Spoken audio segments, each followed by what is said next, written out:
ओम। अंतर यात्रा सत्र की इस छठी सभा में आप सभी साधकों का, उपासकों का, उपासिकाओं का हार्दिक स्वागत है। आइए हम आज छठी कक्षा में अंतर यात्रा की गहराई में जीवन के मूल्यों को तलाशने की ओर पुनः बढ़े।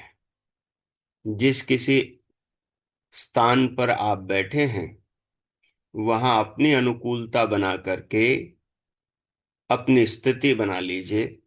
आसन की स्थिति, भगवान का स्मरण करेंगे 2-5 मिनट, फिर उसके बाद कक्षा का प्रारंभ करेंगे। सीधे होकर बैठ जाएं, नेत्रों को बंद कर लीजिए। अपनी आसन की स्थितियों को योगियों की तरह, साधकों की तरह, तपस्वियों की तरह बना लीजिए। सर्वप्रथम अपने शरीर को अनुभव कीजिए।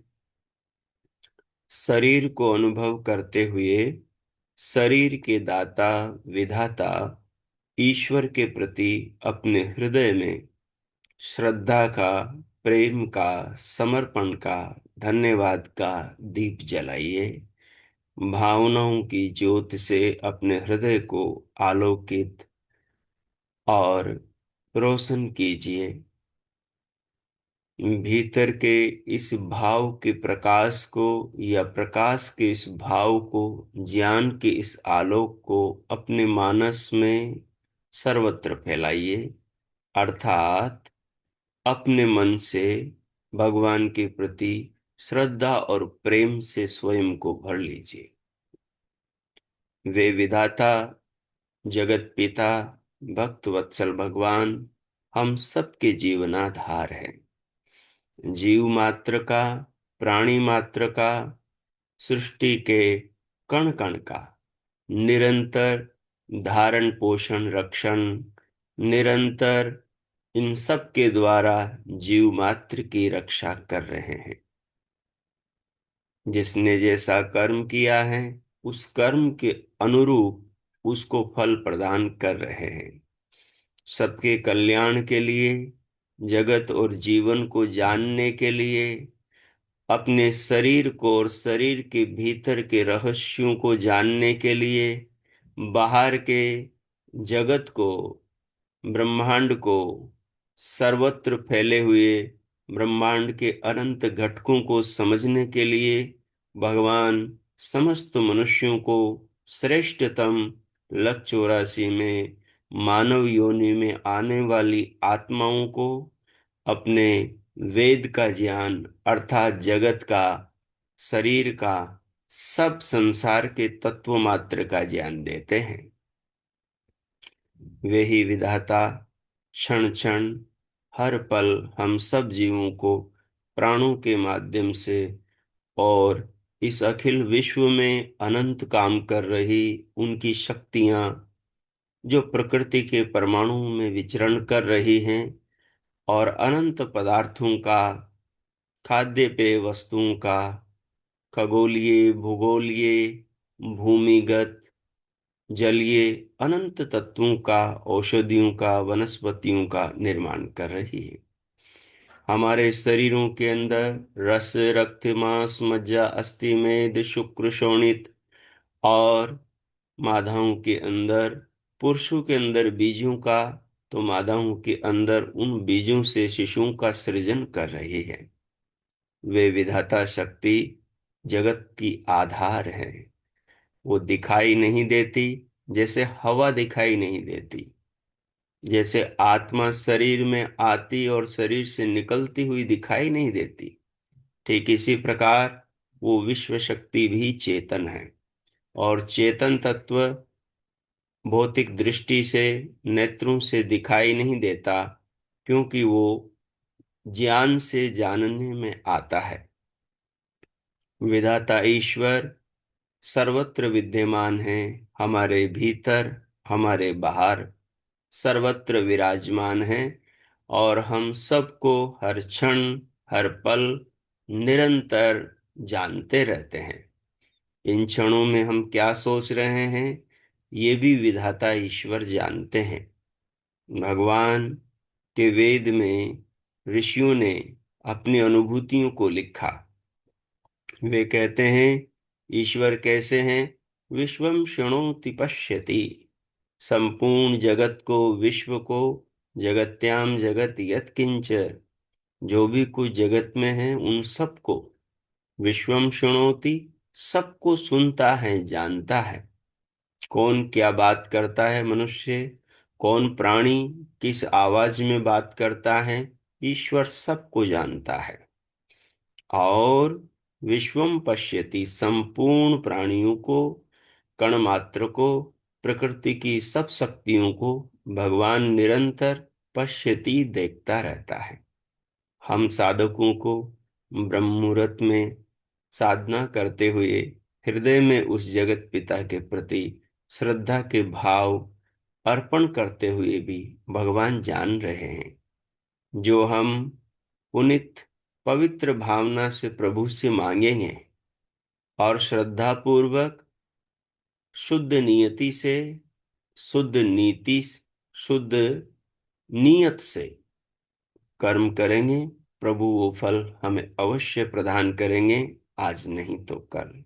सो आइए, भगवान की उपस्थिति को आत्मसात करते हुए इस जीवन को, जगत को, शरीर को, वाणी को, नेत्रों को, हृदय को, मन को, सब कुछ को, पूरी देह को, पूरे जगत संसार को प्रभु का मानते हुए उनका नाम स्मरण करें और इन सब के लिए भगवान का धन्यवाद करें।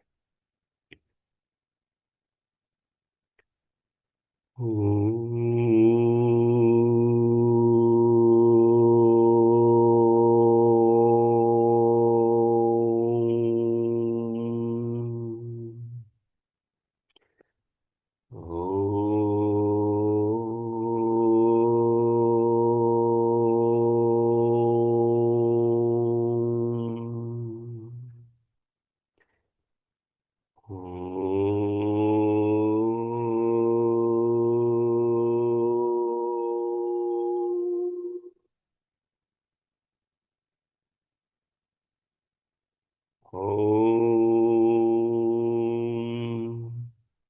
त्वं हीनः पितावसो, त्वं माता शतक्रतो बभूविथ, अधाते सुम्नमीमहे।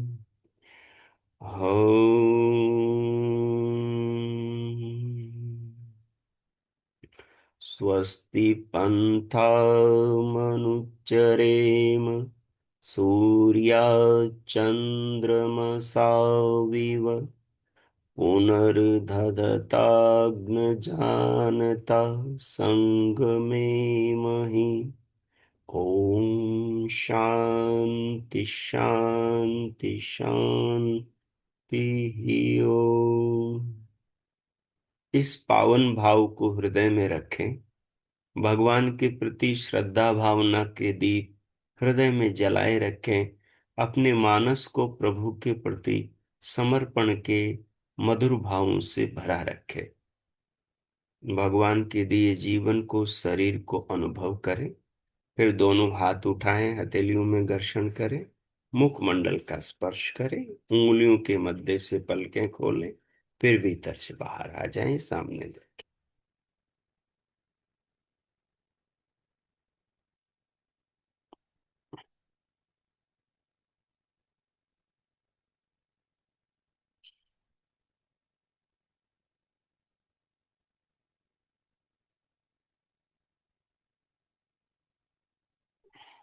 ओ। अंतर यात्रा साधना के सभी साधक साधिकाएं, सभी महानुभावों का इस छठी कक्षा में हार्दिक स्वागत है। आइए, मैं आपसे कुछ पूछूंगा, आप बराबर उत्तर देते जाएंगे ताकि हम फिर जल्दी आगे बढ़े।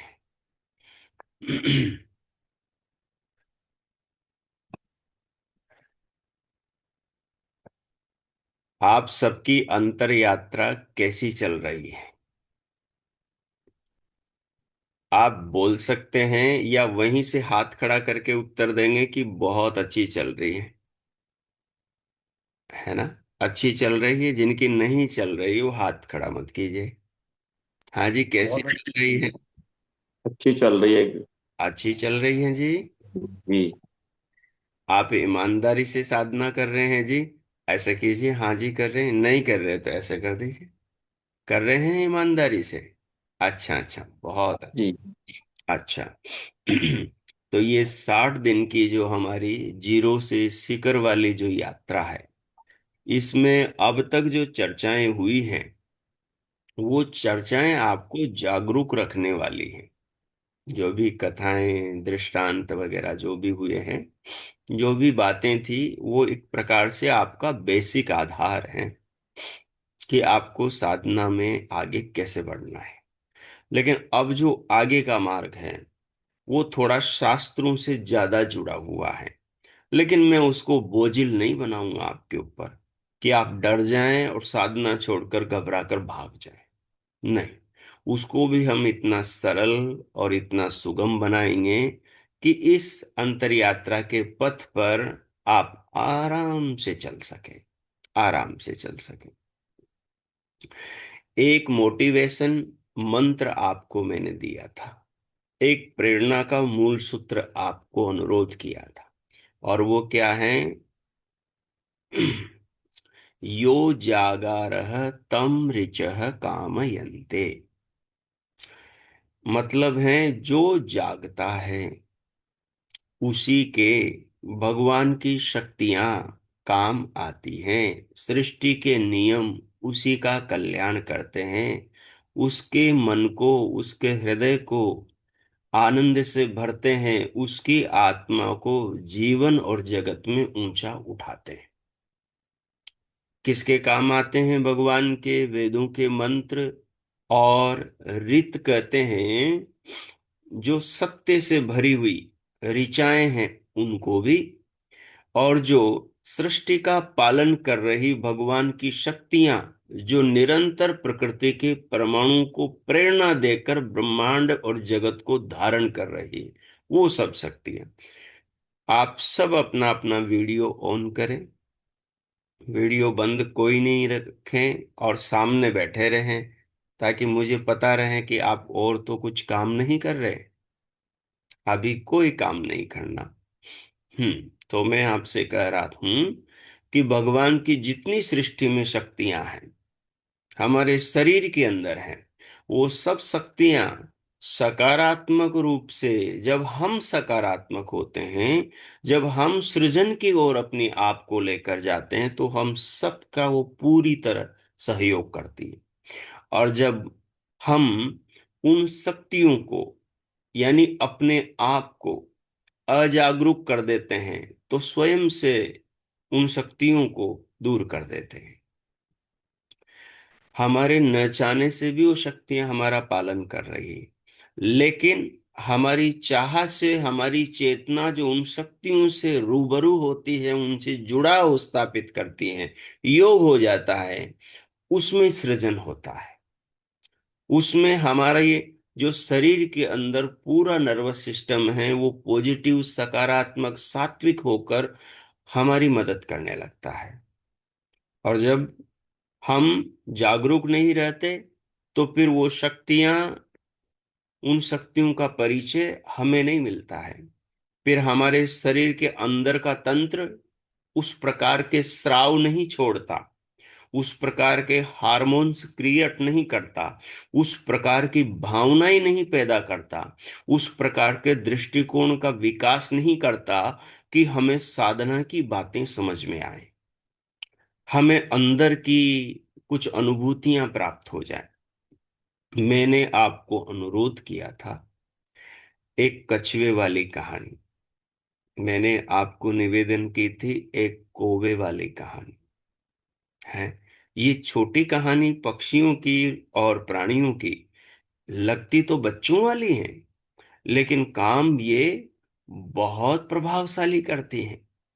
उस कौवे को मटके के पेंदे में थोड़ा सा जो जल था उसको ऊपर लाना था, कितनी मेहनत करनी पड़ी। निरंतर कंकर ला ला कर उसमें डालने पड़े। जब पानी ऊपर सिर पे आ गया मटके के, तो पानी पीकर प्यास बुझाए, मरने से बच गया। हमारे अंदर ज्ञान का अमृत भरा हुआ है। इस मस्तिष्क के अंदर कहाँ रखा हुआ है? गुहा के अंदर। गुहा कौन सी है? ब्रह्मरंध्र के अंदर। ब्रह्मरंध्र कहाँ है? जहां आत्मा और अंतकरण का निवास है। कितनी दूर है? यहां से चलना है और इसके बिल्कुल अंदर पहुंचना है। ऊपर जहां तालू है वहां से एक अंगूठे इतना अंदर गहराई है। लेकिन ये छोटा सा मार्ग तय करना बड़ा जटिल है,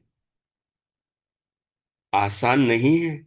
लेकिन जिसका हृदय सच्चा है, जो शुद्ध नीयत से भगवान के पथ पर अंतर यात्रा पर चल पड़ा है, उसका मार्ग भी सुगम होगा और उसको जल्दी लक्ष्य की प्राप्ति भी होगी। तो अपने लिए सबसे पहले क्या करें हम?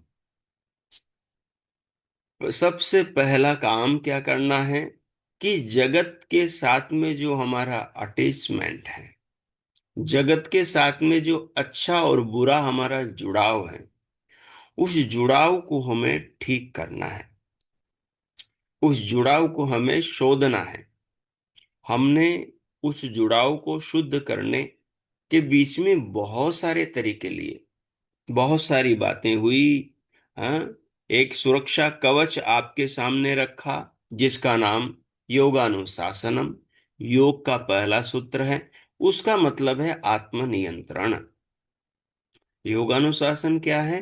वो प्रक्रिया, वो विचार, वो भाव, वो अभ्यास, वो मंत्र, वो सूत्र जिनके द्वारा हम अपने आत्मा को बुराई से बचाएं, अपने मन को बुराई से बचाएं, बुरा करने से बचाएं। ठीक है? तो यही अपना कवच है साधना का। यही साधना का कवच है। आपने कौवे वाला जो उदाहरण, आपने जो कछुए वाला उदाहरण, ये उदाहरण समझे। और एक कछुए और खरगोश की कहानी आती है, आपने सुनी है? किस किस ने सुनी है? जरा एक बार हाथ खड़ा करो तो। जी बस सुनिए। जी आचार्य। सुनी? जी आचार्य। हाँ, म्यूट। तो हम्म। देखिए, हाँ, कछुआ धीरे धीरे निरंतर चलता रहता है और खरगोश छलांगे मारता है। थोड़ा दौड़ता है, फिर बैठ जाता है, फिर दौड़ता है, फिर बैठ जाता है, फिर दौड़ता है, फिर बैठ जाता है और नींद आ जाती है। ठीक है? तो ये झटके वाली जो साधना करते हैं, ये वास्तु में शिखर तक नहीं पहुंच पाते। शिखर तक पहुंचने के लिए क्या करना है? धैर्य से बढ़ना है, निरंतरता के साथ में आगे बढ़ना है, ताकि आपके मस्तिष्क को हमेशा काम मिलता रहे। आपका मस्तिष्क उस एक ही धारा से जुड़ा रहे। आपके मस्तिष्क को आपने जो गाइडेंस दी है, आपने जो मार्ग दिखाया है, उस मार्ग पर वो निरंतर चलता रहे, निरंतर चलता रहे। बस इस चीज को याद रखना है कि आपको कछुए को अपना गुरु बनाना है, आपको कौवे को गुरु बनाना है, आपको गुरु बनाना है उस मगर और बंदर को। आप कह रहे हैं आचार्य जी, बोले ऋषि मुनियों को गुरु न बनाए, इन जानवरों को गुरु बनाए। हाँ, लेकिन मैं कह रहा हूं इन जानवरों से बड़ी शिक्षा मिलती है। अभी मैं एक दिन पंचतंत्र पढ़ रहा था और वहां पर क्या कहानी आई, एक बंदर की और एक मगर की कहानी, जरूर आपने सुनी होगी। मैंने उस कहानी को जब समझा तो साधना के मार्ग में किस प्रकार से साधक अपना बचाव करें। समाज में सब साधक थोड़ी हैं, आपके घर में भी सब साधक थोड़ी हैं। अपना बचाव कैसे करें? वो जो बंदर मीठे फलों के पेड़ पर बैठा रहता था, और जो पानी में मगर रहता था, दोनों की दोस्ती हो गई। अब दोस्ती हो गई तो बंदर बेचारा मीठे फल ला ला कर रोज मगर को देता था, और मगर मीठे फलों को खुद खाता था, कुछ बचा के अपनी पत्नी के लिए ले जाता था, पत्नी को खिलाता था। अब एक दिन पत्नी के मन में मोह जाग गया है। जब आप भी करते रहते हो ना अच्छा अपने लोगों के लिए, संसार के लिए, तो लोगों के मन में मोह जाग जाता है। फिर वो आपसे अपेक्षाएं ज्यादा ज्यादा बढ़ाते रहते हैं। मैं ये नहीं कर रहा कि करना नहीं चाहिए, अच्छा करना चाहिए, लेकिन इस प्रकार नहीं करना चाहिए कि सामने वाला लालच में आपको इतना जकड़ लें कि आपके जीवन को जरा भी अपने हिसाब से जीने के लिए स्वतंत्र न छोड़े। तो उस मगरी ने कहा मगर से कि मुझे तो ये मीठे फल खिलाने वाला जो बंदर है, इस बंदर का कलेजा खाना है। ये इतने मीठे फल खिलाता है तो इसका मन, इसका हृदय कितना मीठा होगा, कितना मीठा होगा।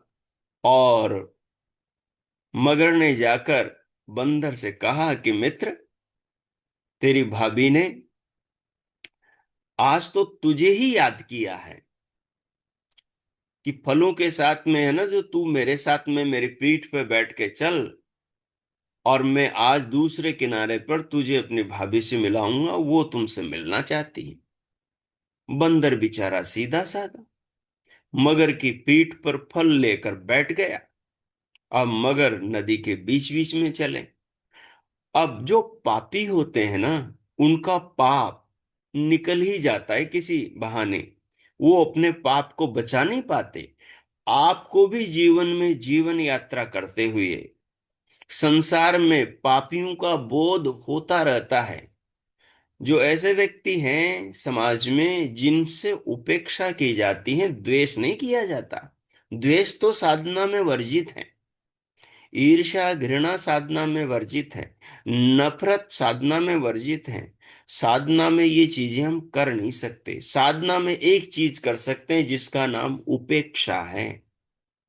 उपेक्षा का मतलब है न लेना है न देना है, लेकिन उस व्यक्ति के प्रति मन में बुरा नहीं सोचना है, उसका अहित नहीं सोचना है, अहित नहीं करना है, भगवान से उसकी अवनति की चाह नहीं करनी है, उसका बुरा नहीं करवाना।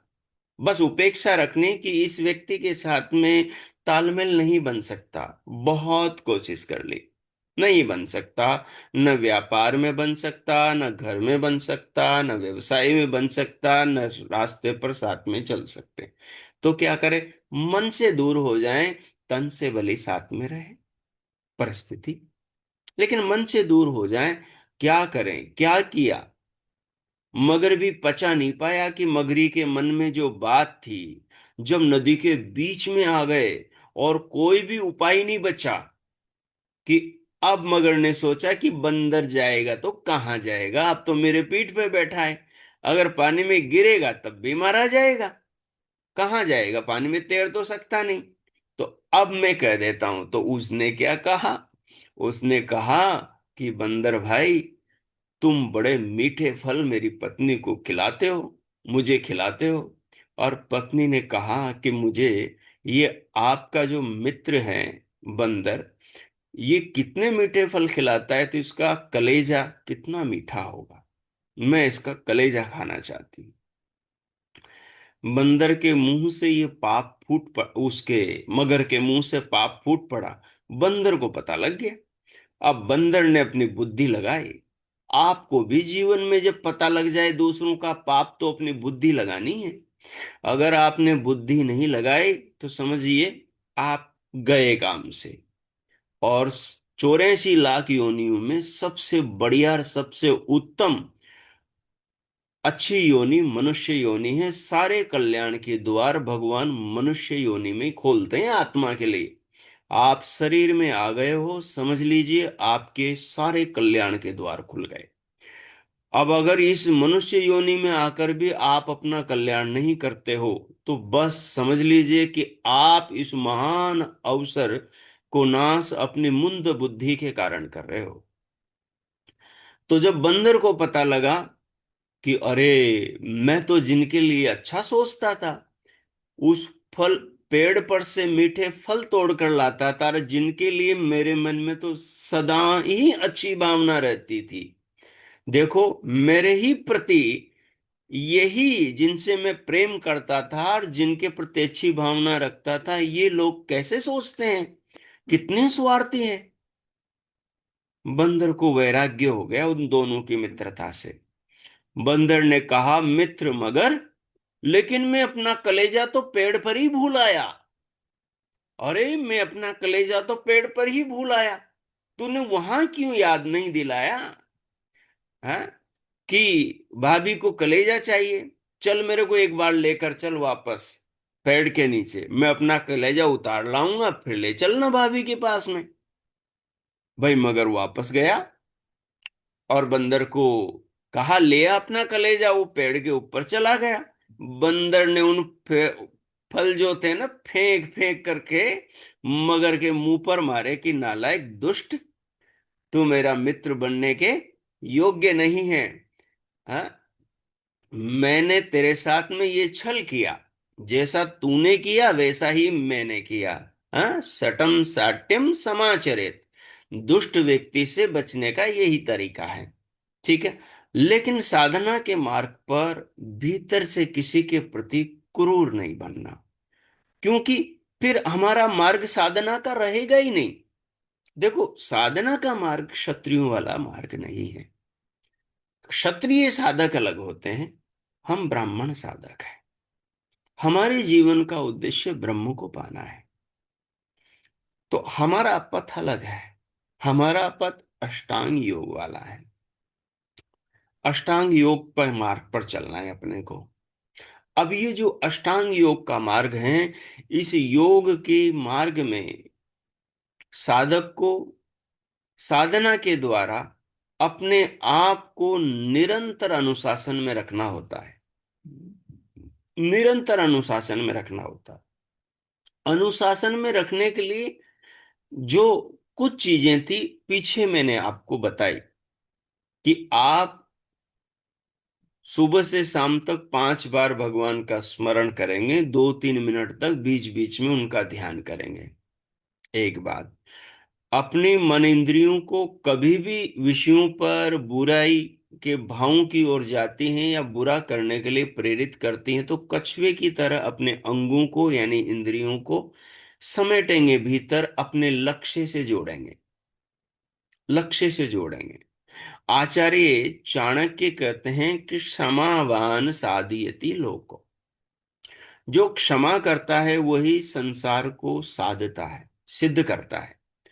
इसलिए अगर जगत में सबसे मुक्त होना है आपको, सबके प्रति बुरे भावों से अपने हृदय को पावन कर लेना है, क्योंकि ये बुरे भाव ही हमारे अंतःकरण में कीचड़ हैं, जो हमारा समय बर्बाद करते हैं, हमारी शक्ति को व्यर्थ अपव्यय करते हैं।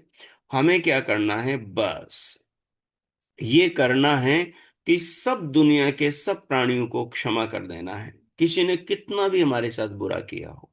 क्योंकि हमारी यात्रा सुगम नहीं होगी जब तक उनके प्रति भाव हमारे मन में। हमारे कई साधक मुझे व्यक्तिगत रूप से भी बताते हैं अपने जीवन की उलझने, साधना के पथ पर, जीवन के पथ पर, परिवार में बहुत सारी परिस्थितियां, बेचारे फंसे हुए हैं। मैं उनको कहता हूं, माफ कर दो, क्षमा कर दो। हो सकता है आपके किसी कर्म का फल हो, जो सामने वाला व्यक्ति ऐसा है, या आप ही ने बुरा किया हो किसी जन्म में किसी के साथ में, और उसका दंड स्वरूप में आपको ऐसा मिल गया। तो जो मिल गया उसको सहन कीजिए, ठीक है। और अंदर से उसके प्रति द्वेष भाव मत रखिए, ये मेरा कर्म फल है, मुझे स्वीकार है। इससे मुझे मीठे फल भी स्वीकार है, और इससे मुझे पत्थर कंकर भी स्वीकार है, इससे मुझे फूल भी स्वीकार है, और इससे मुझे कांटे भी स्वीकार हैं। क्षमा कर दीजिए, हृदय से परमात्मा बन जाइए। आप कहेंगे परमात्मा कैसे बन जाए, हम तो इंसान हैं। परमात्मा की तरह बन जाइए। परमात्मा की तरह का क्या मतलब है, जो गुण परमात्मा है में है वो गुण अपने अंदर ले आए। अपने अंदर ले आई। वो बिच्छू और साधु की कहानी सुनी है आपने? किस किसने सुनी, जरा हाथ खड़ा करो तो। हाँ, ये छोटी सी बात है। बार बार वो बिच्छू पानी में जा रहा था नदी के किनारे से, और वो पानी में चला जाता तो डूब के मर जाता। लेकिन वो साधु उसे बार बार निकाल रहा था और फिर भी वो डंक मार रहा था। बिच्छू क्या करे बेचारा, वो ये समझ रहा था कि मुझे ये मार देगा आदमी। इस अज्ञान के अंदर वो बुरा कर रहा था, डंक मार रहा था अपने बचाव के लिए। बिच्छू भी गलत नहीं है, बस उसका अज्ञान था, इसलिए वो ऐसा कर रहा है। दूसरी तरफ देखो, साधु वो मानव है, प्राणी मात्र के प्रति अहिंसा, कल्याण की भावना उसके हृदय में भरी हुई है। वो उस कल्याण के भाव के कारण से उस जीव को बार बार उधर पानी में जाने से बचा रहा था, लेकिन वो डंक मार रहा था। बस यही चीज समझ लो, इस डंक में रस है। आपके साथ परमात्मा है, आपके हृदय की उदारता है, आपके भीतर की करुणा है उस जीव के प्रति, उस घर के पड़ोसी के प्रति, उस जीवन के साथी संगी के प्रति। वो अज्ञान में आपके साथ कुछ गलत करता है, आप क्षमा करो, फिर आप साधु हो। आप क्षमा नहीं कर सकते तो फिर आप साधु नहीं हो। लिखो अपने द्वार में, अपने नोटबुक पे, कहीं पर भी लिखो, मुझे साधु बनना है, मुझे दयावान बनना है, मुझे योग साधना को साधना है, मुझे अपनी आत्मा को इसी जीवन में जानना है, मुझे इसी जीवन में अपनी आत्मा को परमात्मा से मिलाना है। उसके लिए क्या करना होगा? पातंजलि योग दर्शन के आचार्य तो कहते हैं कि मैंने एक पगडंडी बनाई है, एक बड़ी सरल पगडंडी बनाई है। अगर तुम अपने हृदय को सरल कर लेते हो, अपनी वक्र, अपनी कुटिल चाल को सीधी कर लेते हो, अपने चित्त में पड़े हुए जो बुरे संस्कार हैं उन संस्कारों को तुम ठीक कर लेते हो, तो मैं तुम्हें विश्वास दिलाता हूं कि तुम उस पथ के शिखर तक पहुंच जाओगे। तुम उस ज्ञान के शिखर तक पहुंच जाओगे। और अगर वैसा नहीं किया तो फिर समझ लेना, तुम इस भवसागर में ही, अज्ञान के इस वातावरण में ही फंस के डूब के मर जाओगे। और ये यात्रा जन्मने और मरने वाली पुनः बारंबार निरंतर चलती रहेगी, चलती रहेगी, बंद नहीं होगी। इस यात्रा को बंद करने के लिए अपने को क्या करना है? तो आचार्य पतंजलि कहते हैं, अष्टांग योग, योग के 8 अंगों को जीवन में आत्मसात करना है। योग के 8 अंगों को, वो योग के 8 अंग कौन से हैं? कौन से हैं?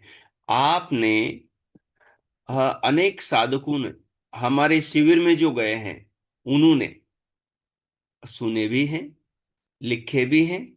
और आप में से कई ने योग दर्शन भी पढ़ा है, हमारे कई विद्वानों की, गुरुजनों की, और हमारे कई मित्र दर्शन आदि भी पढ़ाते रहते हैं। आप सब लोगों ने पढ़ा होगा, है ना? और खुद भी स्वाध्याय करते हैं। तो योग की वो सरल जो पगडंडी है वो 8 अंगों की है। यम, नियम, आसन, प्राणायाम, प्रत्याहार, धारणा, ध्यान और समाधि। सामान्य और विशेष साधक में यही अंतर है। मतलब साधक वही बनता है जो साधना को सीरियस लेता है। जो साधक वही बनता है जो गंभीरता से साधना को लेता है। साधक वही है जो यम को जीवन में आत्मसात करता है, नियम को जीवन में आत्मसात कर रहा है। मैं आपसे कह रहा था कि अगर जीवन के अंदर अपने आप को अपने लक्ष्य से जोड़ना है तो सबसे पहला काम करो कि दुनिया को क्षमा कर दो। बस, मैंने सबको क्षमा कर दी। घर में कोई भी है, सास हैं, बहू हैं, हाँ, ससुर हैं, बेटा है, बच्चे हैं, अड़ोसी हैं, पड़ोसी हैं, रिश्तेदार हैं, समधी हैं, सबको क्षमा कर दो, क्षमा का दान दे दो। और प्रत्येक दिन सर्वे भवन्तु सुखिनः सर्वे सन्तु निरामया वाला जो श्लोक है, बोलो लेकिन भाव को आत्मसात करते हुए। और शाम को जब आत्मनिरीक्षण करो तो अपनी डायरी में लिखो, आज मैंने दिन भर किसी के प्रति मन में द्वेष भाव को नहीं आने दिया, नहीं आने दिया। आपके मस्तिष्क को जो जो डाटा दोगे आप, जैसी जैसा ज्ञान दोगे, जैसा जैसा वातावरण दोगे, मस्तिष्क आपके अंदर संस्कार वैसे जनरेट करेगा, वैसे ही संस्कार बनाएगा। और जैसे संस्कार बनाएगा, वो संस्कार आपकी चेतना को वैसे वातावरण में रखेगी, वैसा ही वो संस्कार आपकी चेतना को भाव प्रदान करेंगी, समझ प्रदान करेंगी, दृष्टि प्रदान करेंगे। और वो दृष्टि ही अंतर यात्रा में आगे बढ़ाएंगी हमें, और योग के शिखर तक लेकर जाएंगी। तो वो जो अष्टांग योग है, उस अष्टांग योग का जो पहला अंग है, वो पहला अंग है यमों का, यमों का। और यम 5 हैं: अहिंसा, सत्य, अस्तेय, ब्रह्मचर्य और अपरिग्रह। जटिल नहीं, बहुत सरल है। जिस प्रक्रिया से मैं आपको बता रहा हूं, इस प्रक्रिया से आप इनको साध पाओगे, साध पाओगे। पढ़ा आपने बहुत बार होगा, सुना आपने बहुत बार होगा, आगे भी आप सुनेंगे। लेकिन जो मैं प्रक्रिया बता रहा हूं, इस प्रक्रिया से आप इनको साध पाओगे। इनको साधना ही मुश्किल है, इनको साधना ही जटिल है। इनको जिसने साध लिया वो साधना के शिखर पर पहुंच गया। कैसे साधेंगे? पहली चीज, साधना, साधने का तरीका पतंजलि ने खुद बता दिया। वो कहते हैं कि यम 5 हैं, और इनका जो उद्देश्य है वो अपने आप को समाज के साथ में सुरक्षित करना है। समाज के बीच में रहेंगे, क्योंकि समाज में विष भी है, अमृत भी है, दोनों ही है। अब हमें तो अमृत का पान करना है, क्योंकि अमृत का पान करने वाला अमर होगा। हाँ, लेकिन दूसरी बात भी कही, जो विष को पी लेता है वो शिव बन जाता है। विष को पी लेता है वो शिव बन जाता है, और जो विष को उगल देता है वो सर्प बन जाता है। और भगवान कहते हैं, मां अहिर्भु, सर्प मत बनना, जीवन में सांप मत बनना, विष को उगलने वाला मत बनना, विष को निगल करके अंदर ही रखने वाला जरूर बन जाना। क्योंकि विष को जो पी जाता है वो तो शिव बन जाता है। भगवान शिव की प्रतिमा में देखा आपने, वो उनका जीवन का चरित्र है। तो जो विष को पी लेना, विष क्या है? इसने आपकी निंदा करी, पी जाओ, बाहर मत निकालो, किसी से मत कहो।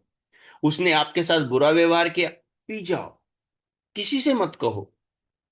आप शिव तब हैं जब पी जाएंगे और किसी से कहेंगे नहीं। किसी ने आपको धोखा दिया, पी जाओ, मत कहो किसी से, ठीक है, भूल हो गई, हो गई,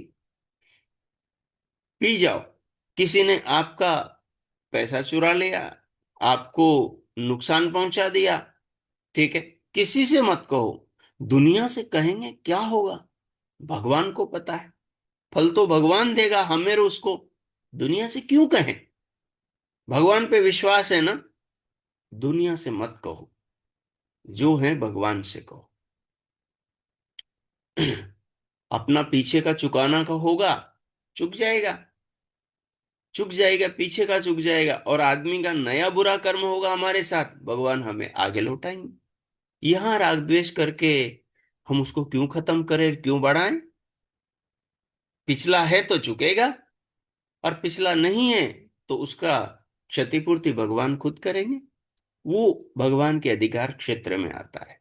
पहली चीज, शिव बनना है। भगवान खुद कहते हैं, शिवो भव मानुषी, शिवो भव मानुषी भ्यस्त्वम अंगिरह। भगवान कहते हैं कि हे मनुष्य, तू इस जीवन में शिव बन। शिवो भव प्रजाभ्यो मानुषी भ्यस्त्वम अंगिरह, ये मंत्र है। मनुष्य से भगवान कहते हैं, मानव तो जीवन में शिव बन। और किसके लिए बन? प्रजाभ्यो, मानुषी प्रजाभ्यो, ये मानुष्य रूपी प्रजाओं के लिए शिव बन जा, कल्याणकारी बन जा। हे मेरे अंगों से उत्पन्न मानुषी व्यस्तम अंगिरह। प्रभु ने कहा, अंगिरह, तू मेरे अंगों से पैदा हुआ है, यानी मेरी रचना है।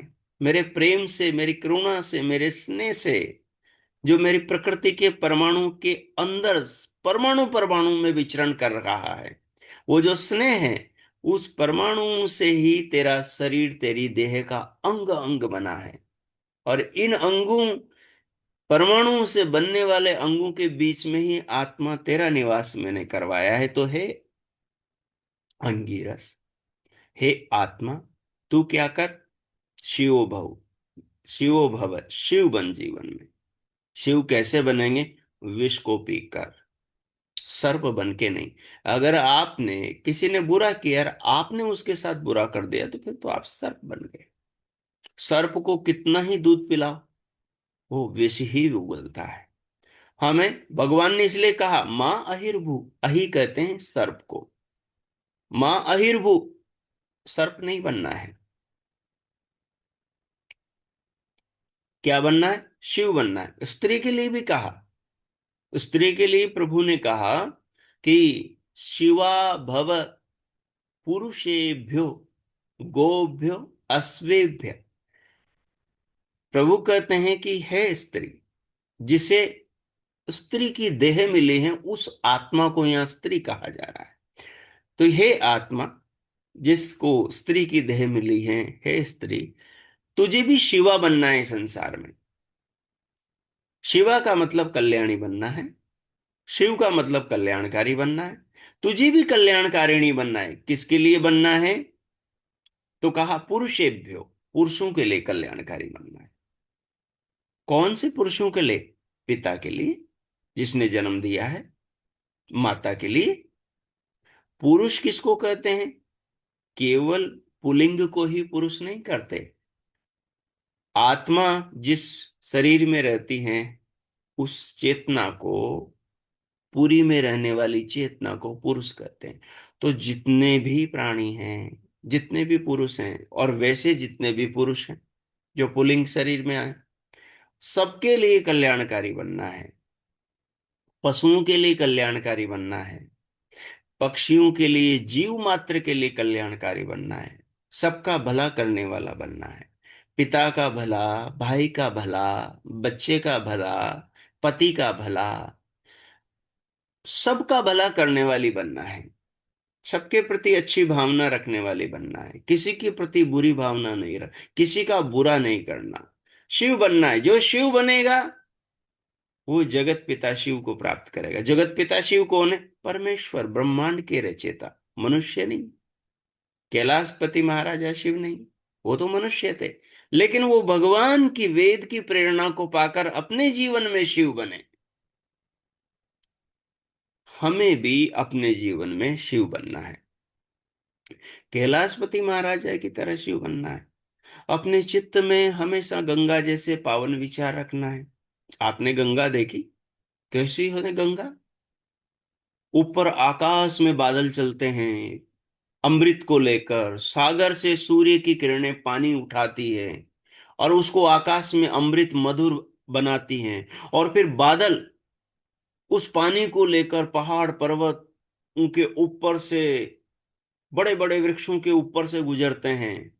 और फिर वो बादल अपने उन नन्ही नन्ही, मृदु अमृत से भरी, जीवन शक्तियों से भरी उन बूंदों को उन वृक्षों को अर्पण कर देते हैं।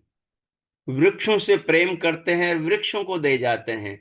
वृक्ष उन नन्ही नन्ही बूंदों को आत्मसात करते हैं, और उन बूंदों में अपने गुणों को मिला देते हैं। उन बूंदों में हम तुलसी के 4-5 पत्ते तोड़ करके पानी में डालते हैं, तो पानी में तुलसी का स्वाद आ जाता है। यानी कि वो तुलसी के पत्तों ने पानी को अपना गुण दे दिया। आप उसी मटके के अंदर, अगर आप अजवाइन के पत्ते डाल देंगे तो पानी के अंदर अजवाइन का स्वाद आ जाएगा। अगर पानी के अंदर आप नीम के पत्ते डाल देंगे तो पानी कड़वा हो जाएगा, कड़वा हो जाएगा। तो पानी वृक्षों के गुणों को ले लेता है। वृक्ष अपना प्रेम, अपनी शक्तियां, अपनी गुणवत्ता जल को प्रदान करता है। और वो जल, वो नन्ही बूंदे उन वृक्षों से उनकी शक्तियां लेकर लुढ़कती हुई, उनके लिपटती हुई, उनके तन से फिसलती हुई उनकी जड़ों में जाती हैं। और जहां पृथ्वी के अंदर ताप रस बन रहा है, अग्नि, सूर्य की किरणें और भूमिगत अग्नि तत्व उस भीतर जो पानी है जो जा रहा है ऊपर से उसको पका रही है, उसको और अमृत बना रही है। जड़ों के पास में सारी शक्तियां हैं, क्योंकि वृक्ष के ऊपर जो भी जाता है वो जड़ों से ही जाता है। तो और उस जल को अमृत बना देती हैं ये औषधियां। और फिर वो जल की बूंदें भूमि के अंदर से निकलती है। डॉक्टर कहता है शरीर में लोहे की कमी है, क्या करें? आयरन खाओ। और लोहे को कैसे खाओगे? तो क्या कहता है, पालक खाओ। पालक में आर्य है, आयरन है, पालक में लोहा है। हाँ, आपको सोना चाहिए, शरीर को सोने की जरूरत है, तो क्या करोगे?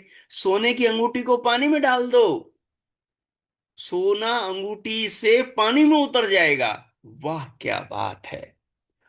पृथ्वी के अंदर से ही सोना निकलता है, लोहा निकलता है, तांबा, शीशा, रांगा, सब धातु निकलते हैं। वो जल पृथ्वी के अंदर से वो बूंदें लुढ़कती हुई, गुड़कती हुई, इधर उधर से मिट्टी के कण कण से अमृत लेती हुई अमृत बन जाती हैं। और उनकी धारा फिर नीचे वो बूंदें इकट्ठी होकर बहने लगती तो उसकी एक धारा बन जाती हैं। और वो जो धारा निकलती है उसको हम नदी, उसको हम गंगा, यमुना, सरस्वती कहते हैं। उसको जल, उसको जीवन की शक्ति कहते हैं। वही जल शरीर में आकर रस बनता है, रक्त बनता है।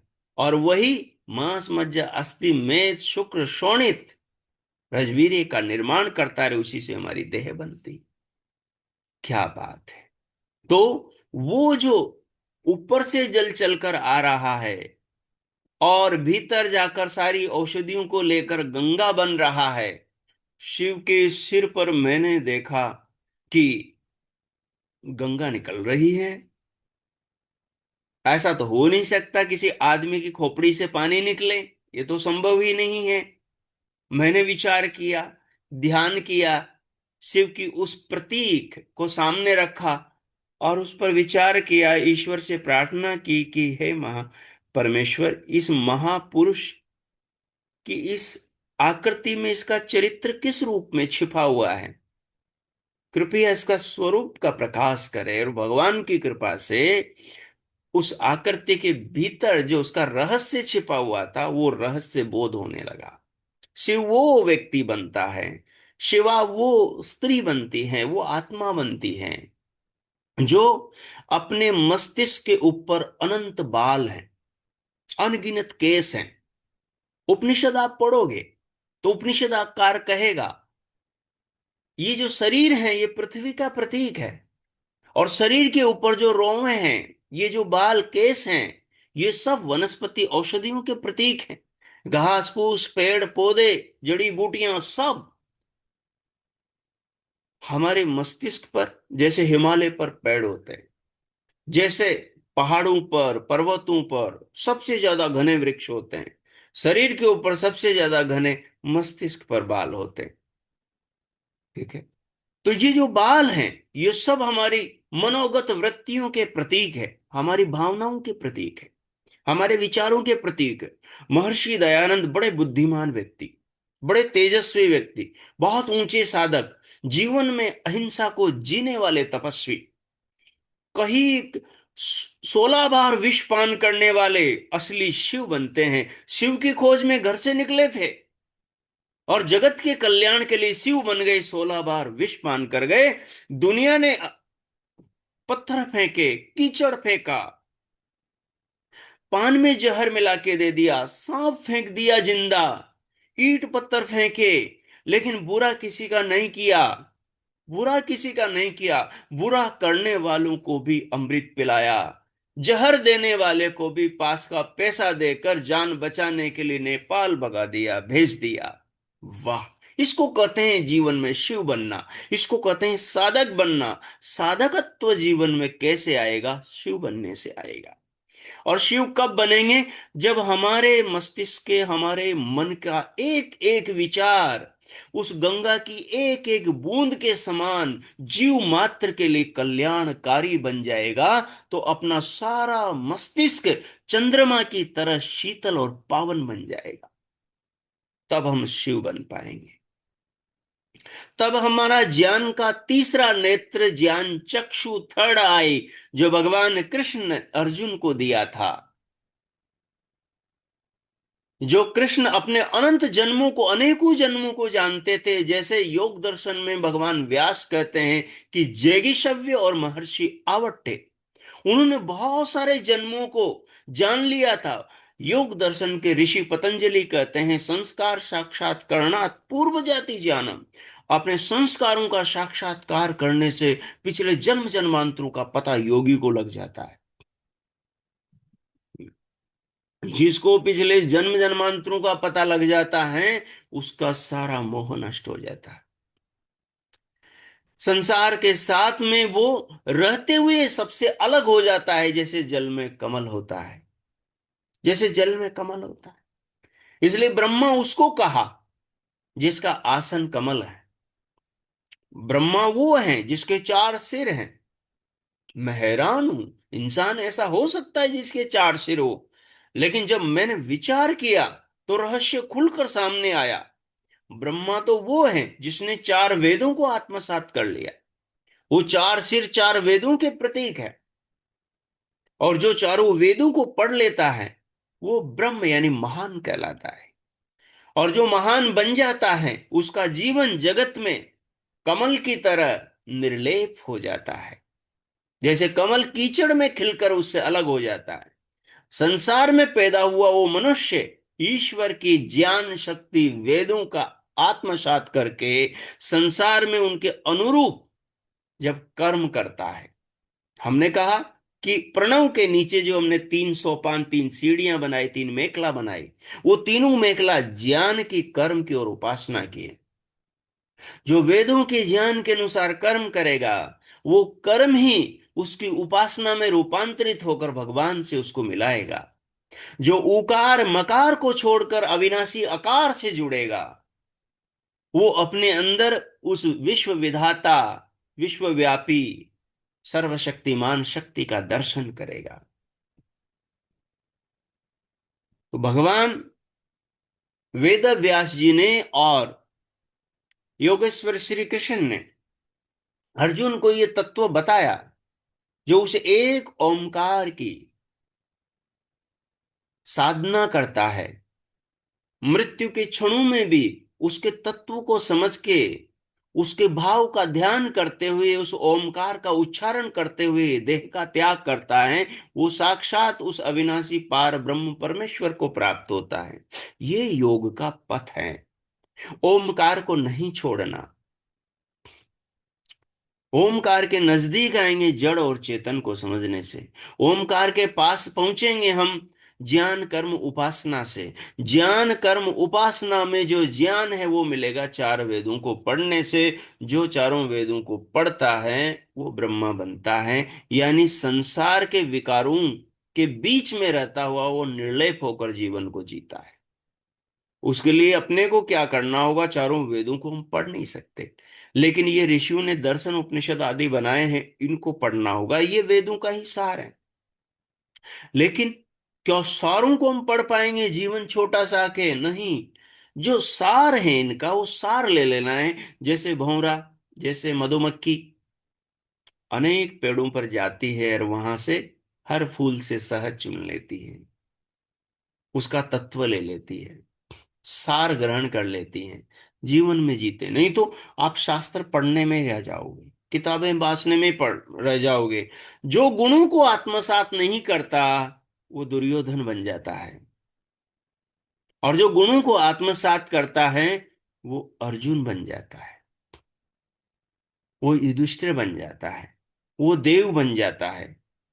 और जो वेद पढ़कर भी गुणों को धारण नहीं करता, वो कंस, रावण, दुर्योधन बन जाता है।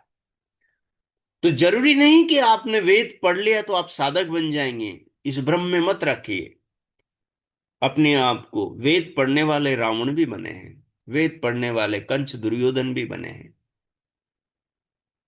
बस इस तत्व को समझना है अपने, तो अपने को तो शिव बनना है। साधक ओब्लिक शिव, साधक बराबर शिव। जो शिव है वो साधक है। सर्प कौन है? दुर्योधन है। इसलिए हमें इन तत्वों को आत्मसात करना है। मैं आपसे कह रहा था कि शिव बनने के लिए अपने मन के एक एक विचार को, महर्षि दयानंद सरस्वती ने जब संध्या के मंत्रों को लिखा, जब संध्या को डिजाइन किया, तो वहां सबसे पहले गायत्री मंत्र। अब गायत्री मंत्र में तो एक शब्द मुझे ऐसा नहीं मिला जिसके अंदर चोटी बांधने की बात करी हो। लेकिन महर्षि क्या बोलते हैं? बोले गायत्री मंत्र से शिखा बंधन करें। क्या अर्थ है? क्या रहस्य है? गायत्री मंत्र में जो भाव है, भूर्भुवस्वः, जो इन तीन महाव्याहृतियों को आचार्य मनु ने, महर्षि मनु ने चारों वेदों का निचोड़ बताया है। भूर्भुवस्व को वो कहते हैं भगवान की वंदना करनी है, भगवान का स्मरण करना है, तो जिस गायत्री के साथ में, सावित्री के साथ में भूर्भुवस्व जुड़े हुए हैं, उससे परमात्मा का सुबह और शाम ध्यान करना, धन्यवाद करना। और महर्षि दयानंद ने भी इस मंत्र को शिका के साथ में जोड़ दिया। शिका का मतलब है मन की वृत्तियां। शिका का मतलब है मन की वृत्तियां। जैसे वो अनंत पेड़ पौधे हैं, उनके पास में गुण हैं, शक्तियां हैं। आपके विचारों में गुण होने चाहिए, अवगुण नहीं होने चाहिए, दुर्गुण नहीं होने चाहिए। आप जहर भीतर न बनाओ, आप अमृत बनाने का काम करो। जैसे पेड़ों ने अमृत बनाया बूंदों को, खाली बूंदों को अपने गुण देकर। जैसे तुलसी के पत्ते पानी को अपने गुण देकर अमृत बना देते हैं, जैसे नीम के पत्ते अपने गुण देकर पानी को कड़वा करते हुए भी गुणकारी बना देते हैं। अगर आपको कहीं कड़वा होना है, लेकिन गुणकारी कड़वे हो, नहीं तो फिर मीठे रहो। गुणकारी जैसे शहद मीठा होता है, वैसे मीठे रहो। चीनी की तरह मीठे मत बनो कि बीमारियां पैदा हो जाएं। तो तत्व की बात यह है कि शिव बनना है। कैसे शिव बनना है? अपने मानस की प्रत्येक भावना को शिवत्व से युक्त करना है। शिवत्व कल्याणमयी भावना, सबको क्षमा का दान, जीव मात्र के प्रति भले और कल्याण की भावना, जो अपने हैं उनके प्रति भी, जो पराये हैं उनके प्रति भी, जो अपने घर के सदस्य हैं उनके प्रति भी, जो दूसरों के घर के सदस्य हैं, पड़ोसी हैं, उनके प्रति भी ये भावना अपने अंदर होनी चाहिए। और उसके आगे बढ़ेंगे। शिव कौन बनता है? कौन बनता है शिव? जो अपने पास में त्रिशूल रखता है। मैं लोहे के त्रिशूल की बात नहीं कर रहा,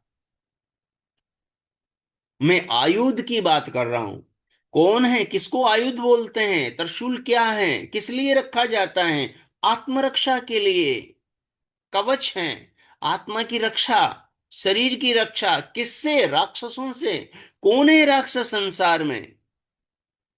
कौन है राक्षस? दुरित विचार ही राक्षस है। काम, क्रोध, लोभ, मोह, ईर्ष्या, तमाम प्रकार के अवगुण ही तो राक्षस हैं। दुरितानि परासुव, ईश्वर का आदेश है। क्या करे? इन राक्षसों से अपनी रक्षा करे। कैसे करे? आयुध से करे। सामने दुश्मन आ जाए, त्रिशूल पास में होगा तो मारेंगे त्रिशूल से, हाँ, और अपनी रक्षा कर लेंगे। यहां थोड़ा अंदर जाना है, थोड़ा दार्शनिक एंगल से इस तत्व को देखना है। वो देखो महाभारत के भगवान वेद व्यास क्या कहते हैं।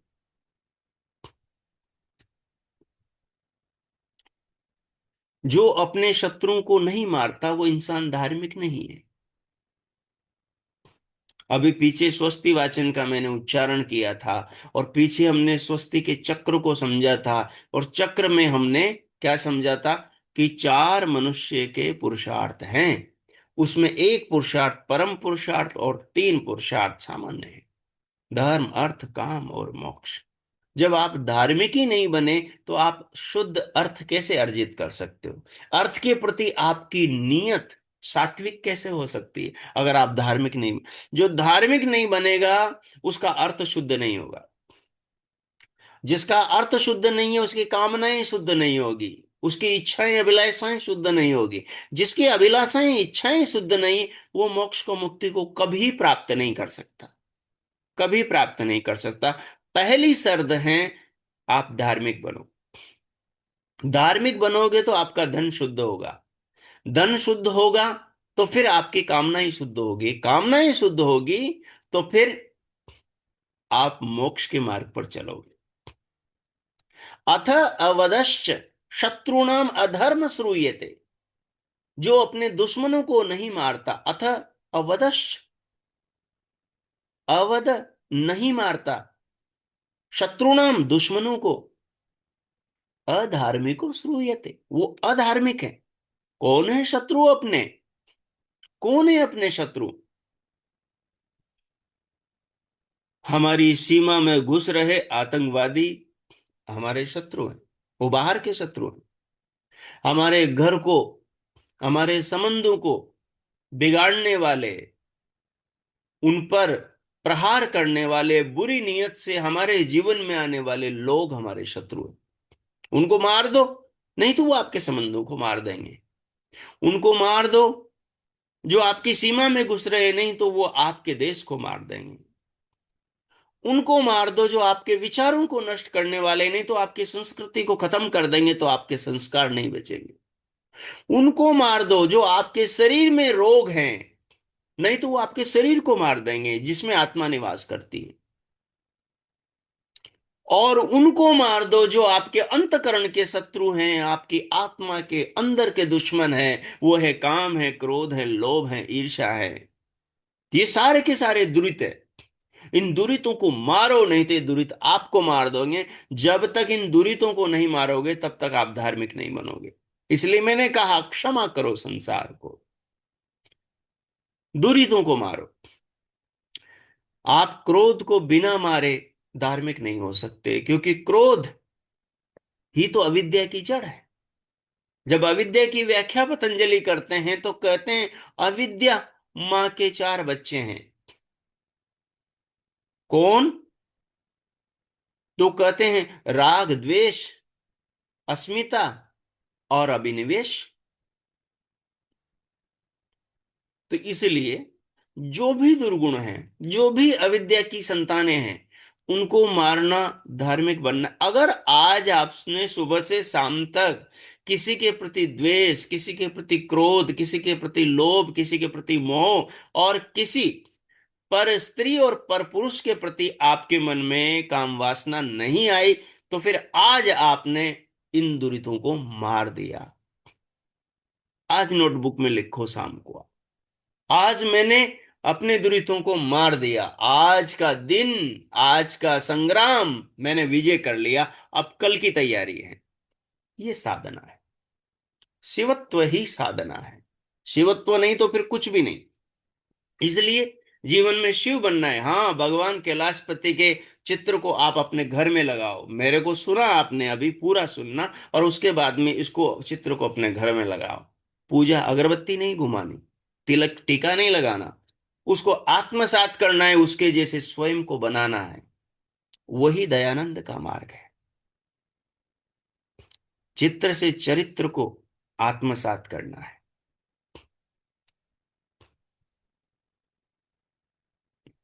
और मैं आपसे कह रहा था, आयुध जिसके तीन फन हैं, जो त्रिशूल है, वो बाहर वाला नहीं, अपने भीतर का त्रिशूल है। और वो कौन सा त्रिशूल है? त्रैतवाद का त्रिशूल है। उस शत्रु से, बाहर के शत्रु से त्रिशूल लोहे से, लोहे के त्रिशूल से रक्षा होगी। भीतर के शत्रुओं से, कौन है भीतर के शत्रु? लोकेशना, धनैषणा, पुत्रेषणा। ऐषणा ये मनुष्य की दुश्मन है। इन ऐषणाओं को कैसे मारना है? कैसे मारना है इन ऐषणाओं को? इस आयुध से जिसमें तीन फन है। ये तीन फन किस चीज के हैं? ये तीन फन हैं त्रेतवाद के, आत्मा, परमात्मा और प्रकृति के। इन तीनों तत्वों को अलग अलग जानना है। इनका ज्ञान जैसे ही होगा, ये ज्ञान आपको लोभ में फंसने से बचाएगा। ये ज्ञान आपके अंदर ऐषणा, धन की ऐषणा की प्रवृत्ति पर रोक लगाएगा। ये ज्ञान आपके अंदर काम वासना की भावना पर रोक लगाएगा। ये ज्ञान आपके अंदर नफरत द्वेष की भावना पर रोक लगाएगा। ये ज्ञान आपके जो भी शत्रु हैं जो अटैक करके आपके अंतकरण को दूषित करने वाले हैं, उन विकारों पर रोक लगाएंगे। कौन? थी आत्मा, परमात्मा और प्रकृति का ज्ञान। ये ज्ञान कहां से मिलता है? वेदों से मिलता है। वेदों के इस ज्ञान को सरल किसने बनाया? ऋषि मुनियों ने बनाया, पढ़कर, आत्मसात करके, साक्षात्कार करके। कहाँ मिलेगा वो? दर्शन उपनिषदों में मिलेगा वो। सरलता से कैसे समझें? अभी सुन रहे हो ऐसे समझो। तो अपना त्रिशूल साथ में रखना है, और वो त्रिशूल क्या है? आत्मा का पूरा ज्ञान, त्रिशूल का एक फन। परमात्मा का पूरा ज्ञान, त्रिशूल का दूसरा फन।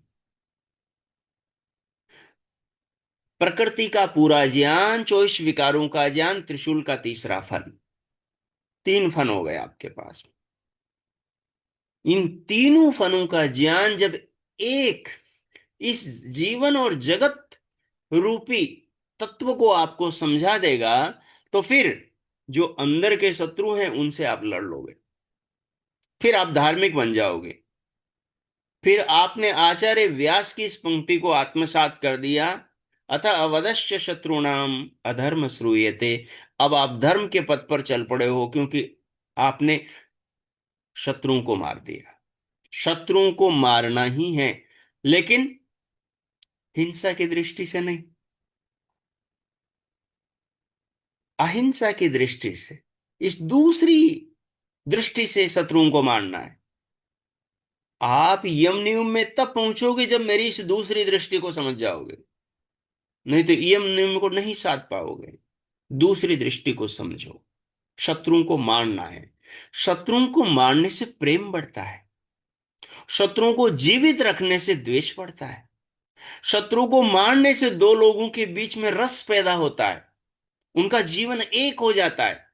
भगवान का आदेश, सहृदयम सामनस्यम अविद्वेषम कृणोमेव। ईश्वर कहता है, मैं अच्छा हृदय और अच्छा मन समान तुम्हें प्रदान करता हूं। मेरे बच्चों, अविद्वेषम कृणो, एक दूसरे से द्वेष मत करो।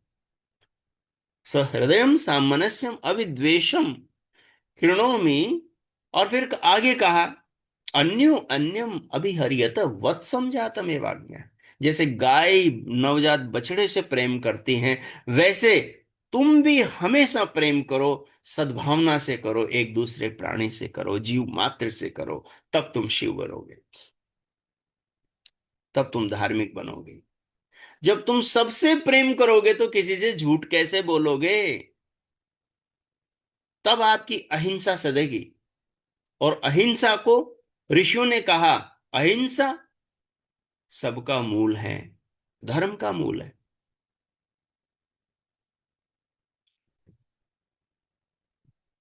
तो पहली चीज त्रिशूल आना चाहिए, दूसरी चीज आपके पास में। और त्रिशूल किसका है? किसका त्रिशूल है? प्रकृति, परमात्मा और आत्मा के ज्ञान का।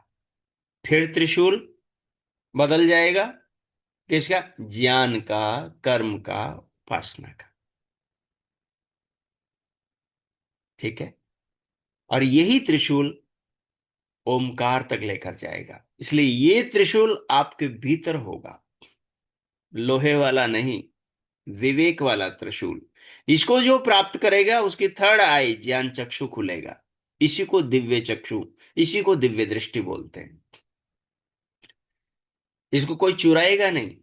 आप जितना बांटोगे, ये ज्ञान का चक्षु और ज्यादा तीक्ष्ण, और ज्यादा गिद्ध से बढ़कर दूर दिखाने वाला होगा। अब आगे देखो, आगे मैंने भगवान शिव के और नजदीक गया मैं, तो फिर मैं क्या देखता हूं।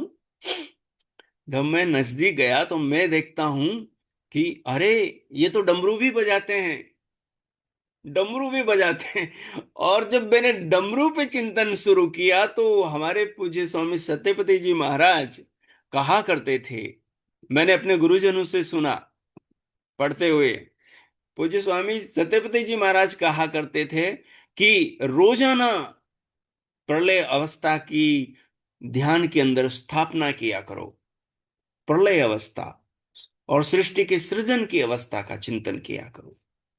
जब आप जन्म और मृत्यु पर चिंतन करेंगे, जब आप विनाश और निर्माण पर चिंतन करेंगे, जब आप सृष्टि की उत्पत्ति और सृष्टि के प्रलय पर चिंतन करोगे, तो आपके अंदर संसार के प्रति आसक्ति कैसे पैदा हो जाएगी, कैसे धन दौलत के प्रति लोभ, छल कपट का भाव, दो नंबर क्या भाव पैदा हो जाएगा, कैसे आप धन के लिए किसी को मार दोगे, कैसे किसी धन के लिए किसी से झगड़ा और राग द्वेष करोगे आप।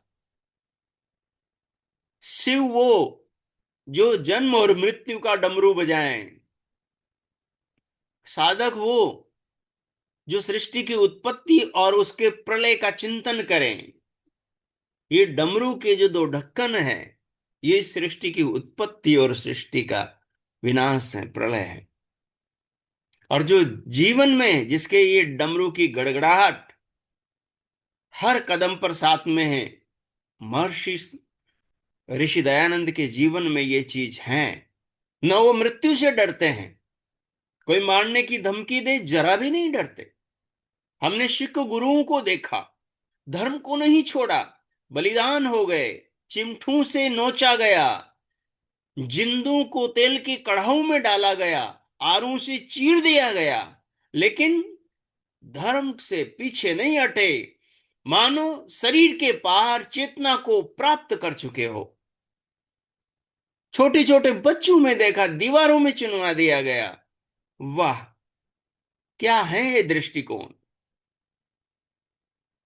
ऋषि दयानंद को कहा गया वहां कठोर न बोलना, लोग बहुत उदंड है, आपको नुकसान पहुंचा देंगे। क्या कहा ऋषि दयानंद ने? कहा, लोग चाहे मेरी उंगलियों की मोमबत्तियां बनाकर क्यों न जला दे, लोग चाहे तोप के गोले के आगे मुझे खड़ा करके क्यों न उड़ा दे, लेकिन दयानंद तो जब तक जिंदा है तब तक सत्य ही कहेगा। और ज्यादा कठोर शब्दों में खंडन मत करना। तो ऋषि ने क्या कहा? नख कर्तनियों से, नेल कटर, नख कर्तनी मतलब नेल कटर, बोले नख कर्तनियों से बड़े बड़े दरखत, बड़े बड़े पेड़ नहीं उखाड़े जाते, उनके लिए बड़े गंडा से बड़े कुल्हाड़े की जरूरत होती है। लेकिन बाहर प्रहार लेकिन भीतर करुणा, बाहर क्रोध लेकिन भीतर प्रेम। कृष्ण से यही तो कह रहे हैं अर्जुन, युद्ध के मैदान में खड़े होकर मैं इनको कैसे उठाऊं, इनके ऊपर शस्त्र, इनकी तो गोद में खेलाऊं। कृष्ण कह रहे हैं मुस्कुराते हुए, आत्मा तो अजर अमर है, तो इनको पाप से मुक्त कर दे। पितामह भीष्म रो रहे हैं, तड़प रहे हैं कि मैं कब दुर्योधन की दास्ता से और इस राजगद्दी के प्रति जो मेरे जो कर्तव्यबद्धता है उससे मैं मुक्त होऊंगा, इस पापी के साथ मुझे कब तक जीना पड़ेगा। अर्जुन से कह रहे हैं बेटा उठा धनुष और मार दे मुझे तीर, मैं तेरे तीर्थ से इस पाप से मुक्त हो जाऊंगा, इस पापी के शरण में जीने से हर क्षण में मर रहा हूं। लेकिन कर्तव्यबद्धता, वचन दिया था, नहीं छोड़ पाए। था उस समय का भाव ऐसा। वाह। कृष्ण मारता भी है मुस्कुराकर, ज्ञान भी देता है मुस्कुराकर, और भीतर धर्म, भीतर धर्म तत्व। इसलिए किसी मनीषी ने कहा, वैदिक हिंसा हिंसा न भवति, लेकिन लोगों ने उसे दूसरे अर्थ में लिया, कहा भी दूसरे अर्थ में। मैं आपसे तीसरे अर्थ में कह रहा हूं। सच में जो धर्म की दृष्टि से कष्ट दिया जाता है, वो हिंसा के अंतर्गत नहीं आता है। माँ बच्चे को चाटा मारती है, वो उसे हिंसा नहीं कहते। गुरु शिष्य को दंड देता है, उसके हित की कामना से देता है, उसको हिंसा नहीं कहते। वो करुणा का ही एक ढंग है। जो समझता है, वो समझता है। वो गुरु विरजानंद दंडी के दंडे खाकर भी कहता है, गुरुदेव, मेरा तो शरीर वज्र की तरह हो गया है, आपके कोमल हाथों को कहीं कष्ट न हुआ हो। वाह। इसे कहते हैं अहिंसा की दृष्टि। इसे कहते हैं सामने वाले के भाव को अपने अंदर उतार लेना और उसे समझ लेना, उसे समझ लेना। तो मैं आपसे ये कह रहा हूं कि साधना में आगे बढ़ने के लिए एक इस तत्व को हमें आत्मसात करना है कि हमें शिव बनना है। और कैसा शिव बनना है? जिसके पास में तीन फन वाला आयुध हो, ज्ञान कर्म उपासना वाला। जिसके पास में प्रकृति, परमात्मा और आत्मा के ज्ञान वाला आयुध हो, और इनके ज्ञान से वो सारे दुरितों को नष्ट करके धार्मिक बन जाए। फिर मैं भगवान शिव के गले में पहुंचा, तो मैंने क्या देखा? एक सर्प है, शांत पड़ा हुआ है, चुपचाप बैठा हुआ है। वाह। सर्प सज्जन के अंदर ही शांत रह सकता है। सर्प योगी के गले में ही शांत रह सकता है। सर्प जिसके भीतर जहर भरा हो, वो तो केवल ऋषि के हृदय में ही, वो तो केवल योगी के हृदय में ही, वो तो केवल शिव के हृदय में ही शांत रह सकता है। रागी द्वेषी, अयोगी, लोभी लालची मनुष्य भीतर के उस विषधर को अपने अंदर दबा के नहीं रह सकता। समझो तत्व को। संसार में हजार तरह का जहर है। संसार से हजार तरह की बुराइयां आती हैं। वो बुराई ही तो जहर है। आपने किसी व्यक्ति से किसी की निंदा सुनी, और आपने उस निंदा के भाव को अंदर ही दमन कर दिया, दबा के रख दिया, बाहर नहीं निकलने दिया। आप शिव बन गए। और उसको निकाल दिया आगे, वो पीछे वाला व्यक्ति बदनाम हो गया बेचारा। वो पीछे वाले व्यक्ति का व्यापार खत्म हो गया। आपने उसके उस गुप्त भेद को बता दिया, उस पीछे वाले व्यक्ति को नुकसान हो गया। आप शिव नहीं रहे। आपसे किसी ने किस मनसा से कोई बात कही है, उस तत्व को समझो, आपको शिव बनना है। यही साधना की कसौटी है कि आप शिव बन रहे हो क्या। आप अपने भीतर, आपके भीतर बहुत सारे सर्फ होंगे, सबके भीतर नाग बैठे हुए होंगे, फन फैलाए। किसी के अंदर सांप 5 फन वाला होगा। एक बात कह दी तो उससे पूरी दुनिया तबाह हो सकती है। ऐसी बात हो सकती है। एक बात कह दी, किसी का पूरा घर बिगड़ सकता है। एक बात कह दी, किसी का संबंध बिगड़ सकता है। एक बात कह दी, किसी की नौकरी जा सकती है। एक बात कह दी, व्यक्ति आत्महत्या कर सकता है। उस गुप्त सूचना के कारण से उसकी जो निंदा होगी, उसकी आलोचना होगी, समाज में उस अपयश के भय से आदमी मर सकता है। शिव बनो, जीवन सार्थक तब बनेगा। साधना अंतर यात्रा तब होगी। फिर आगे क्या कहा? फिर आगे जब मेरी दृष्टि और नीचे गई, और नीचे दृष्टि गई, मैं क्या देखता हूं? मैं क्या देखता हूं कि उनका आसन है, वो आसन है एक चर्म, सिंह चर्म। सिंहों पर विजय वही पाते हैं। ये सिंह किसका प्रतीक है? वीरता का प्रतीक। अपने वीरता को वही पचा पाता है व्यक्ति जो इतने गुणों से युक्त हो।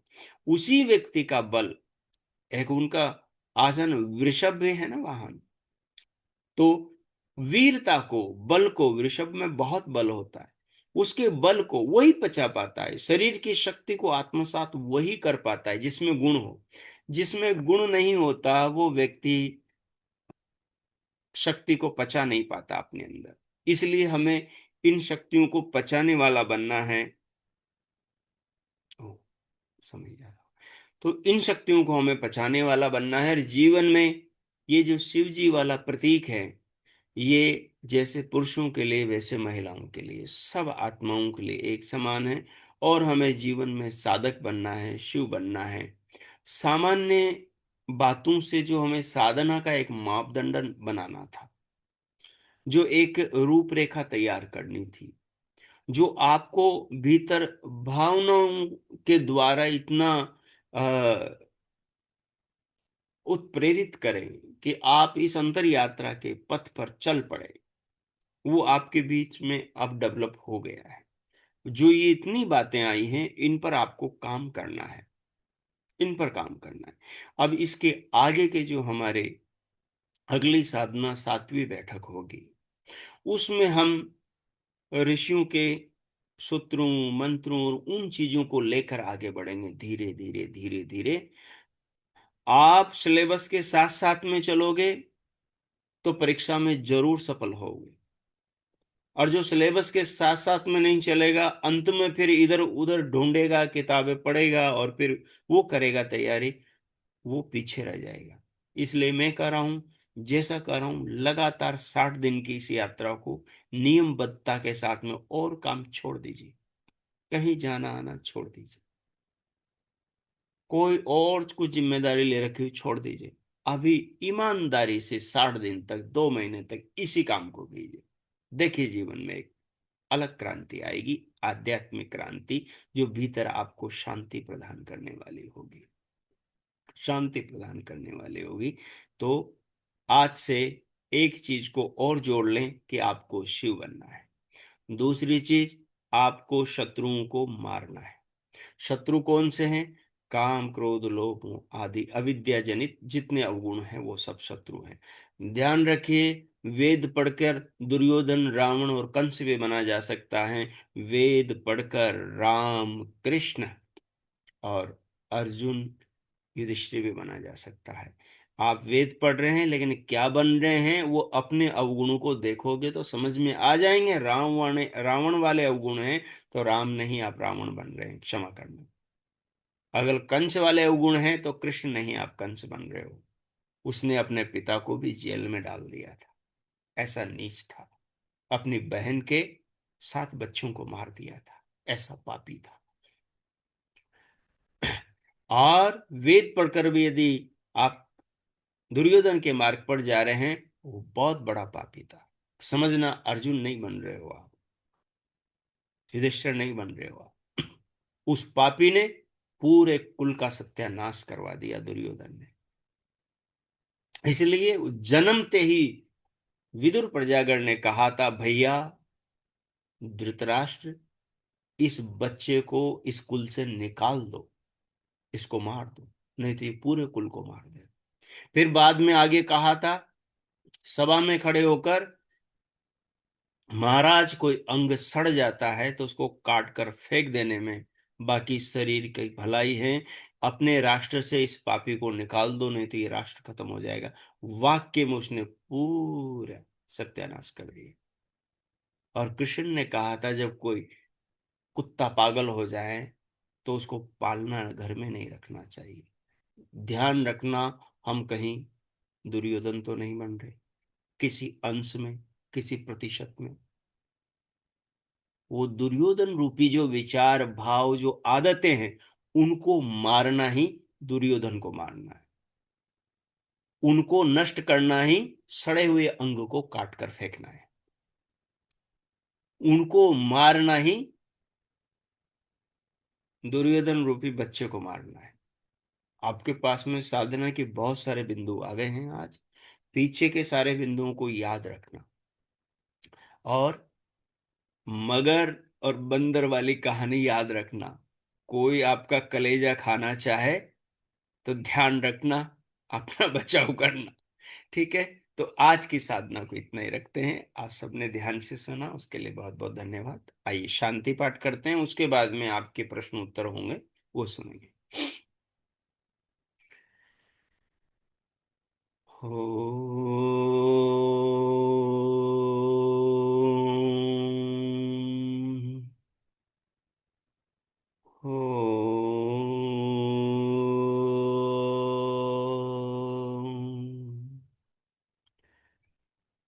हो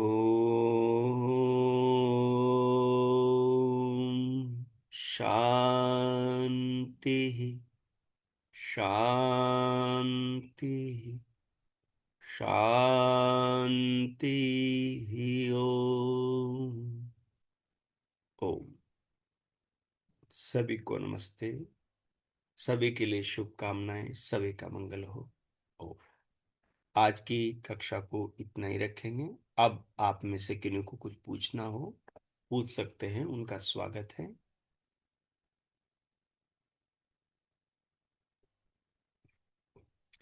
मेरे को एक दो सूचना देनी है, फिर लोग चले जाएंगे, मैं सूचना दे देता हूँ।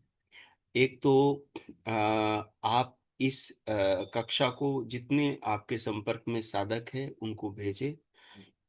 भेजें तो उनको ये भी बताएं कि उनको अपना परिचय मुझे पहले भेजना है, उसके बाद में मैं ग्रुप में जोड़ूंगा। ठीक है। और दूसरा है कि आप लोग तो टेलीग्राम ग्रुप में जुड़ ही जाएं। ग्रुप में ही अपने बारे में कुछ, जैसे कल नीलम बहन ने अपनी एक अनुभूति भेजी, मुझे बड़ी अच्छी लगी। उन्होंने कहा कि मैं बाजार गई थी मूंगफली खरीदने के लिए, और मैं मूंगफली की रेहड़ी पर खड़ी हुई थी। अब अंदर से एक इच्छा हुई, देखो शत्रु को कैसे मारा जाता है। अंदर से इच्छा हुई मूंगफली उठाकर खाने की। मैंने जैसे ही मूंगफली उठाकर खाने लगी, एकदम अंदर आत्म अनुशासन जाग उठा। आत्म प्रेरणा आई भीतर से, नहीं ये मेरी नहीं है, अभी मैंने खरीदी नहीं है, ये मुझे नहीं खाना चाहिए। मैंने वो मूंगफली वापस रख दी। ये साधना है। किसी के प्रति द्वेष आए, बुरा करने लगो, और भीतर से आत्म अनुशासन जागे, आत्म प्रेरणा आए, नहीं रुक जाओ, पीछे हट जाओ, ये साधना है। क्रोध करने का विचार आए, किसी के ऊपर चिल्लाने का ख्याल आए, नहीं नहीं गलत है, साधना के विरुद्ध है, रुक जाओ। बहू के बारे में, सास के बारे में, ननद जेठानी के बारे में, अड़ोसी पड़ोसन के बारे में, भाई के बारे में, पिता के बारे में, बंधु के बारे में, मित्र के बारे में कुछ बुरा कहने का मन करे, किसी की निंदा आलोचना आ जाए ख्याल, एकदम रुको, शाम को लिखो। उन्होंने अपना अनुभव भेजा, मुझे बहुत अच्छा लगा। ये सब हम सबके लिए प्रेरणा का सूत्र है। आप भी ऐसे अपने साधना के अनुभव भेज सकते हैं टेलीग्राम ग्रुप में। कोई किसी का कोई अच्छा अनुभव हो तो आप उसको है ना, ऐसे फोन को रिकॉर्ड करके एक 1 मिनट 2 मिनट का कोई अच्छी प्रेरणा, किसी दिन आपको बहुत अच्छा लगा हो, कुछ विशेष बात हो, तो आप उसको डाल सकते हैं, ग्रुप में डाल सकते हैं। वहां ग्रुप वाले लोग ही देखेंगे। तो इस प्रकार से जब आपकी अच्छी कोई हैबिट, कोई अच्छी आदत सबके बीच में चली जाती है, ठीक है, दिमाग को पता लगता है कि आपने लोगों को ये सूचना दे दी कि मैं ऐसा बन रहा हूं, फिर दिमाग आपको एक जागरूकता का कवच प्रदान करता है। ठीक है। हो सकता है आपके मन की हैबिट पड़ी हो गलती करने की, लेकिन दूसरी तरफ एक कवच खड़ा हो जाता है जो आपकी हेल्प करने वाला, आपकी रक्षा करने वाला होता है। पहले के जैसे अब आराम से फिसल नहीं सकते आप। फिसलोगे, रोकने वाला साथी खड़ा हुआ है, हाथ पकड़ने वाला विचार खड़ा हुआ है। इसलिए ऐसे विचार आते हैं, उनको डायरी में भी लिखो, और आप ग्रुप में साझा भी कर सकते हैं। साधना के अंदर की कोई गहरी अनुभूति है, उसे वहां न डालें, वो आप मेरे साथ में शेयर कर सकते हैं। कोई जटिलता, कोई समस्या है तो, नहीं तो सामान्य बात, ऐसी स्थितियां वहां डाल सकते हैं। ठीक है। यूट्यूब पर आप वीडियो देखते हैं। यूट्यूब एक अल्गोरिदम है। यूट्यूब एक सिस्टम है, वो कोई इंसान नहीं है। वहां पर आप जिस वीडियो पर अच्छी प्रतिक्रिया देते हैं, वो वीडियो, वो सिस्टम जो है, वो मशीन जो है, वो उसको आगे भेजती है। आगे भेजती है, आगे भेजती है, नए लोगों के पास में भेजती है, आगे से आगे जाती है। तो मैं आपसे ये कह रहा हूं, आप यूट्यूब पर देखते हैं तो उसको लाइक भी कर सकते हैं, नीचे एक टिप्पणी कर सकते हैं, और उसको आगे शेयर कर सकते हैं। ठीक है, ये भी एक अच्छा काम है। ये भी साधना के अंदर आएगा कि साधना वाली चीजों को आपने आगे बढ़ाया। जैसे आपको इस आज की कक्षा को सुनकर खुशी मिली, एक नया व्यक्ति जो कहीं राजस्थान में, कहीं हिमाचल में, कहीं भोपाल में, और कहीं कोई अमेरिका में बैठा हुआ है, आपके थोड़े से प्रयास से यदि एक संदेश उसके तक पहुंच जाए, तो वो आपका गुण गाता हुआ नहीं भूलेंगे। मैं किताबें बेचा करता था, पुस्तक विक्रेता था, धार्मिक किताबें, क्योंकि पढ़ना बहुत अच्छा लगता था धार्मिक किताबें। तो एक बूढ़ा सा व्यक्ति शाम को आता है, मुझे कहता है मेरे गुरुजी ने एक किताब दी थी, फट गई, मेरे लिए दूसरी मंगवा दो। मैंने नोटबुक में लिखी। मेरा एक मित्र मेरे पास में आया, और उसने भी एक किताब बताई, बोले मेरे लिए योग दर्शन मंगवा दो। मैं नीचे लिख रहा था, ऊपर जो बाबा ने किताब लिखवाई थी, बुजुर्ग बाबा ने, अपने गुरु ने दी थी, जो फट गई थी, वो लिख रखी थी। उस व्यक्ति ने उस किताब के नाम को पढ़कर मुझे बोला, वाह यार, आजकल आपके पास में बड़े दार्शनिक आते हैं, राजस्थानी भाषा में बोल रहा हूँ। वाह यार, वो आपके पास में तो बहुत बड़े बड़े दार्शनिक आने लगे। मैंने कहा क्या हुआ? आपको पता है जिस किताब का आपने नाम लिख रखा है इसके बारे में? मैंने कहा नहीं। बोले कि जब ये किताब लिखी गई थी, समाज में प्रकाशित हुई थी, देश की आजादी के अंदर बहुत बड़ा योगदान इस किताब का था। 87% क्रांतिकारियों में प्रेरणा फूकने वाली ये किताब थी। मैंने कहा ऐसा क्या है इस किताब में, हो सकता है आपके समस्त तर्कों का एक लाजवाब उत्तर हो। वो किताब थी सत्यार्थ प्रकाश। और उसी किताब को पढ़कर इच्छा भावना जागृत हुई कि मुझे और पढ़ना है। और फिर मैं परोपकारिणी सभा गया, और वहां से फिर मुझे एक किताब मिली, परोपकारी पत्रिका। उसमें गुरुकुल शब्द पढ़ने को, और फिर गुरुकुल तक पहुंचा। ऐसे छोटी छोटी घटनाएं कई लोगों के जीवन में परिवर्तन बड़े बड़े पैदा करने में माध्यम बन जाती। तो इस प्रकार एक अच्छी भावना से आप ये भी आगे सहयोग कर सकते हैं। धन्यवाद। आप किन्हीं को कुछ पूछना है तो पूछ सकते हो।